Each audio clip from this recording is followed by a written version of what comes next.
I am so glad that you're here. Thank you so much for being a part of this. It's time for some pod crashing. Episode number 219 is with Janice from the podcast Party Cruise, The Untold Story. Here is the one and only Errol Collins. Errol, you know what you need to do. She's all yours for the next 20. And you know, Michael, this is the one and only Janice who won that Gracie Award. Come on now. She needs to get credit for that. That's right. That is very right. Janice, the great Gracie. Good morning. Good morning. Congratulations on that award. I've worked with two others that have won the Gracie Award, and it's an amazing place to be. And I love the pride when you put your hand on that trophy and you get to take it home. It's yours. You get to say it's mine.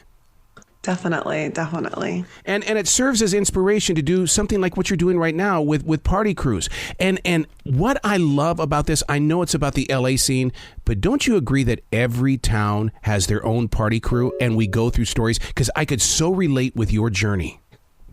Yeah, definitely. I think it is relatable from city to city, and like in various cultures, I feel like everyone has like some kind of youth, right? Some kind of youth group or some kind of like subculture they were part of when they were young, and they did all the wild things together also. So I think, I definitely think it's relatable, like across the country, like, everywhere really.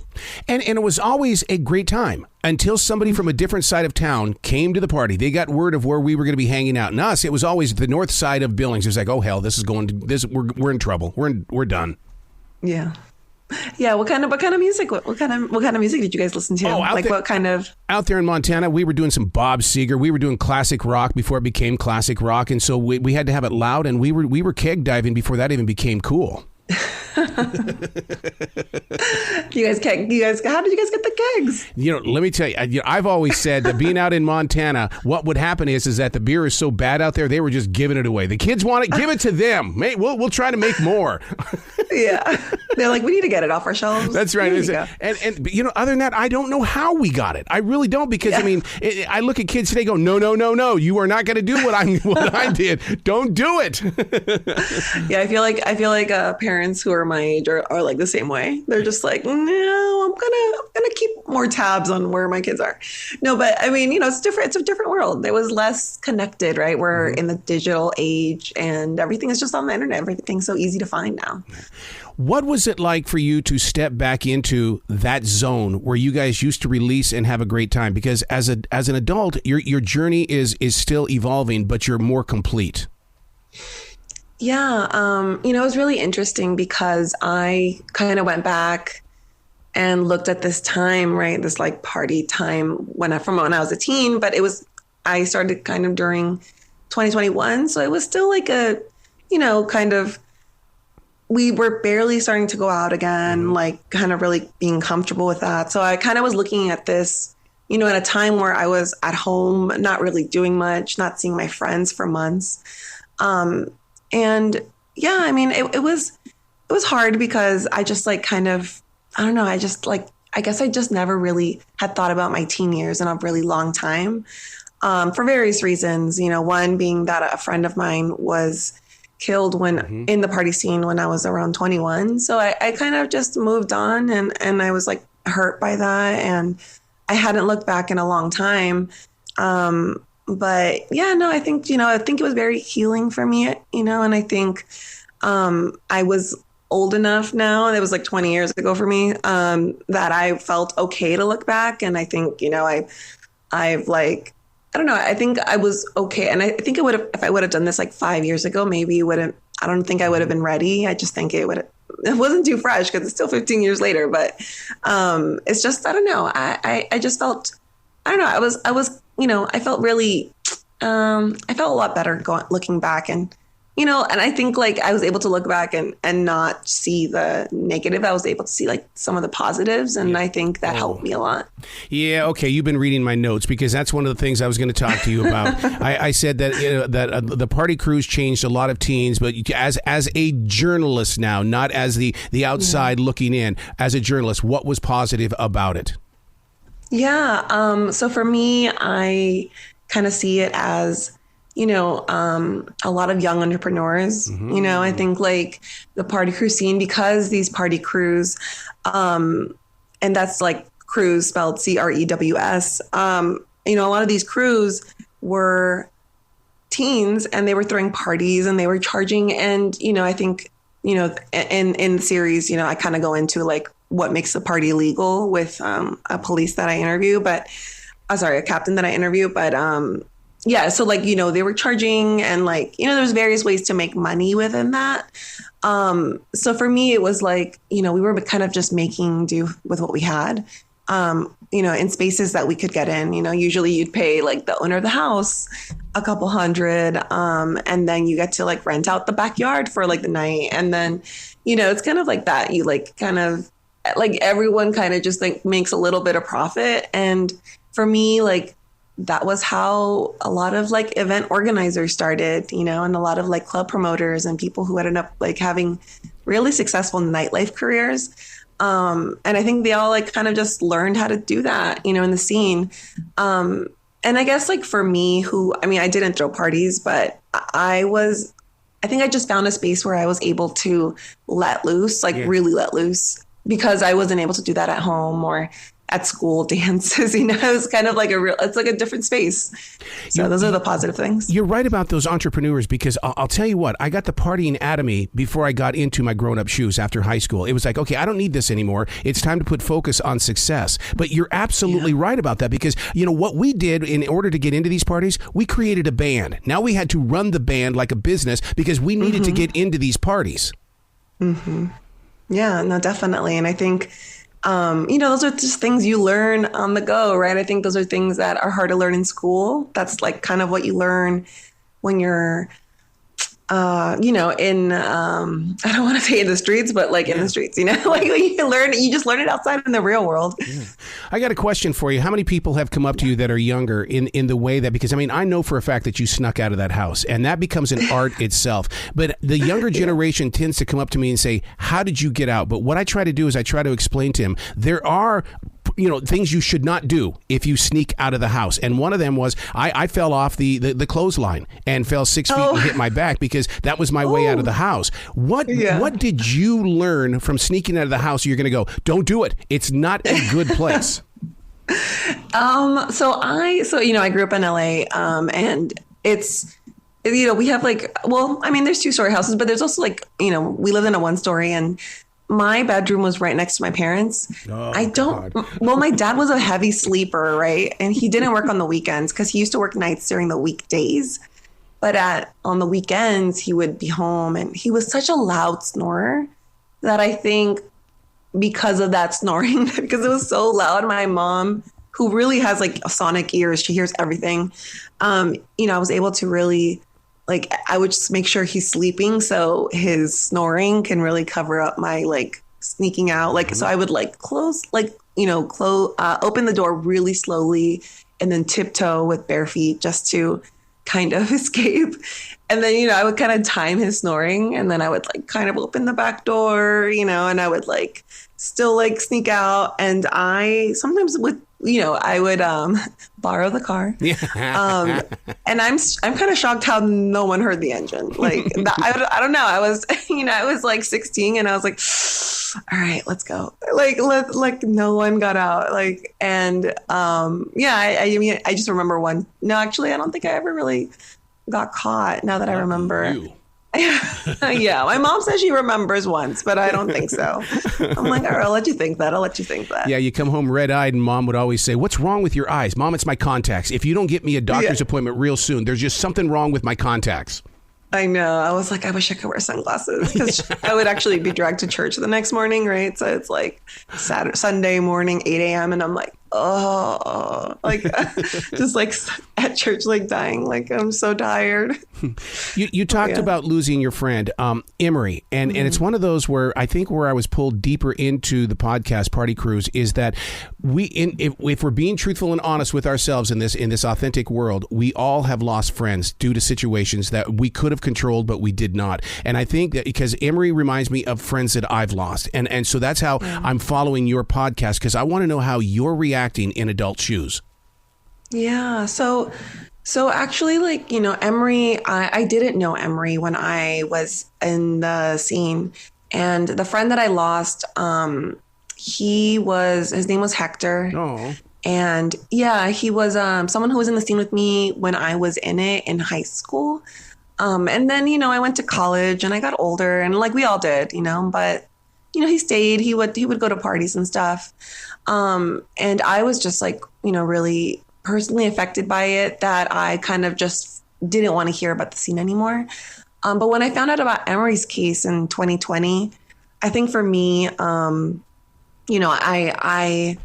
was pulled back, and I think it was because, she was a girl like me, at that time, like a teen girl. And I remember all the things I was looking for, right? I was looking for freedom. I was looking for just like-minded people. I think of those things. And sometimes I'm just like, when I started looking into her story, and I'm like, maybe this is all Emmery wanted too. And, something tragic happened to her. And yeah, like you said, I see a lot of I see Emmery in a lot of my friends, and I think that's something that came to mind when I first heard her case, specifically Emmery's case. And because of the way she was spoken or written about or reported on was really tied to the scene. And I just wanted to understand, why is she so tied to the scene, and it's making it look so negative. And I just didn't I knew what the dangers were, right? I knew that it wasn't perfect, but I was just like, why, would they, if I was killed, would they talk about me in this way too? I think I had all those questions going into it. And I think that's what really why I wanted to look into her case. I really wanted to share her story in a different light. Those things were important to me when I heard about her. But you know what's scary, Janice? It's when people stop talking about you. That to me is scary. And the fact that you're talking about Emmery, and the thing about it is that the media, and until I became a broadcaster, I had no idea what clickbait was. I had no idea how much that they want to have that negative news, and they're going to find those little things. So to bring out Emmery's story today, take it off the front page and tell us the real story. Now we've got a journey that we can grow from.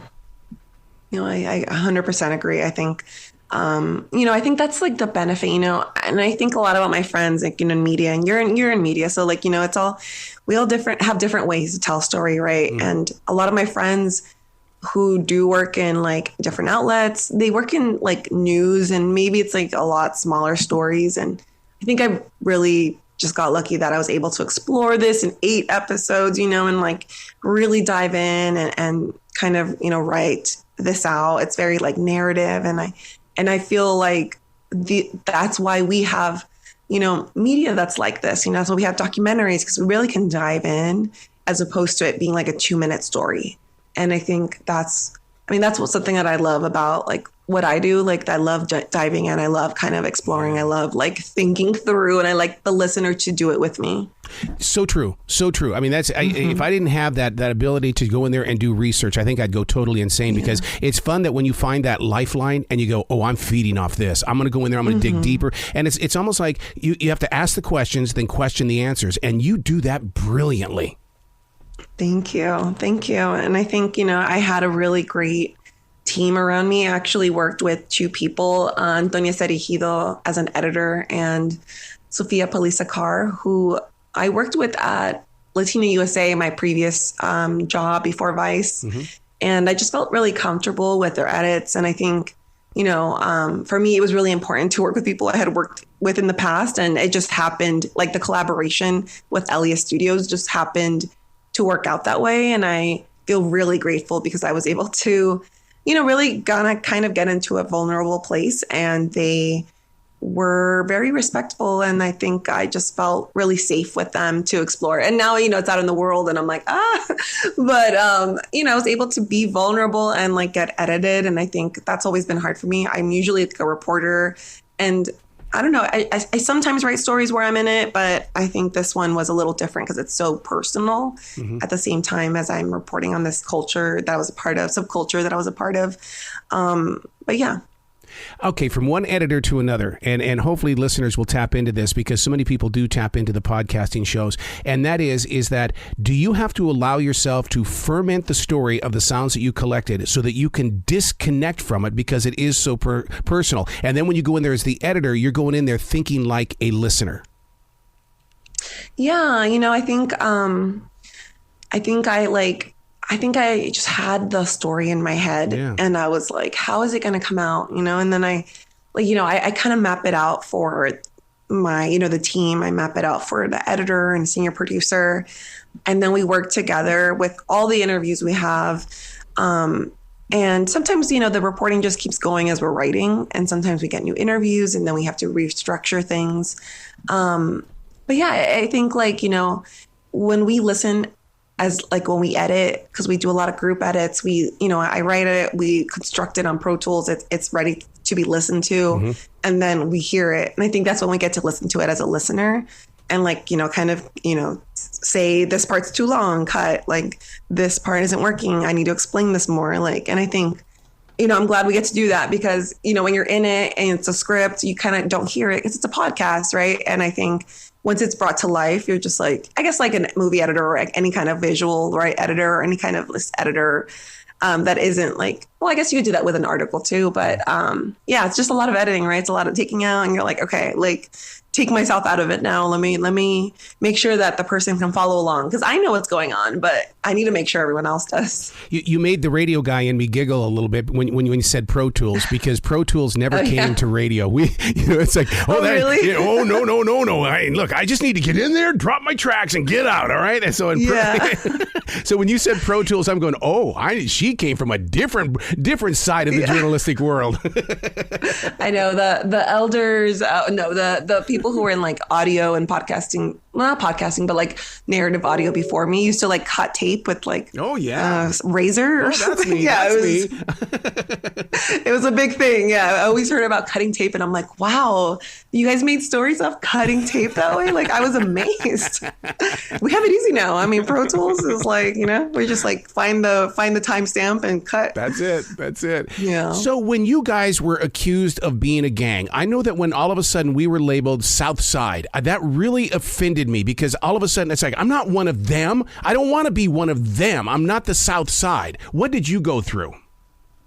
Yeah. So, I hadn't really, when I was a teen, I hadn't really thought about that. I wasn't following the news, to be honest. I was doing my own thing. I was 16 and looking back now at all the, footage now. And then, thankfully, we were able to access a UCLA archive and, they let us use some of their audio that they have in their archive, which, it was so hard to find. The things from 2004 aren't really digitized and put on YouTube. We were able to find one news story on Emmery, but there were multiple. And, thanks to them, we were really able to just use a lot of news from that time.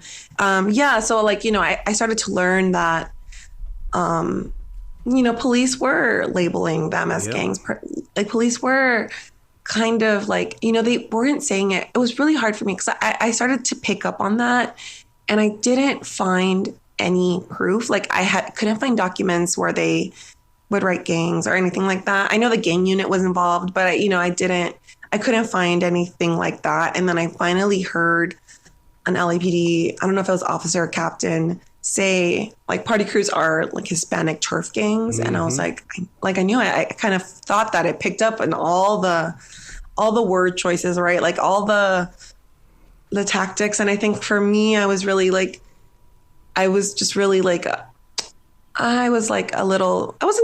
surprised, but I was just wow, this is something that I don't know. You're just so in your own bubble when you're young and you don't know how the world's looking at you. And I think learning that for me, I'm just okay, you guys, I mean, like I said, it wasn't perfect. It wasn't a perfect scene. There was violence. But it isn't it isn't a gang by nature. Right. It isn't I don't want to say traditional gang, but it isn't that. And it was adjacent. I think people especially guys maybe would kind of find a home within party crews. And these were neighborhoods where they were like trying to get recruited for gangs, you know? And they did find like some kind of family with the party crews and like were able to like maybe not go that route. But then they're being labeled gangs anyway. So I think that was like kind of the hard thing for, you know, just the kids who were in the scene and people who look back now. Wow, you've got to come back to this show anytime in the future. I love your your storytelling ability and capability, and you just know how to bring it forward. That's that Gracie speaking, isn't it? Thank you. Thank you so much. Well, I'm glad. You be brilliant today, okay? Yeah, thank you. Yeah. Hey, Arrow. Yes. How many wax pencils did you go through while doing the splicing of the tapes? Oh my God! It was we went through them. Wax pencils? Yeah, if you could find them. If you could find them. More importantly, it was like if you did not remember to clean the heads, and that's such a radio term. Then all of a sudden you would get and you would have a whole entire project done. So when I was in college, they were teaching us that. I didn't learn the digital aspect of it until I got into radio. Wow. That's the funny part. Yeah. Mm-hmm. That's how I'm like, I used to have a wax pencil, and being from the Bronx, I always had to keep a switchblade around on me. So it was easy for me to just be like, all right, yeah, I'm good. We're good. It's Thanks, so true. You guys have a brilliant day, okay? Thank you. Have a great morning. Bye.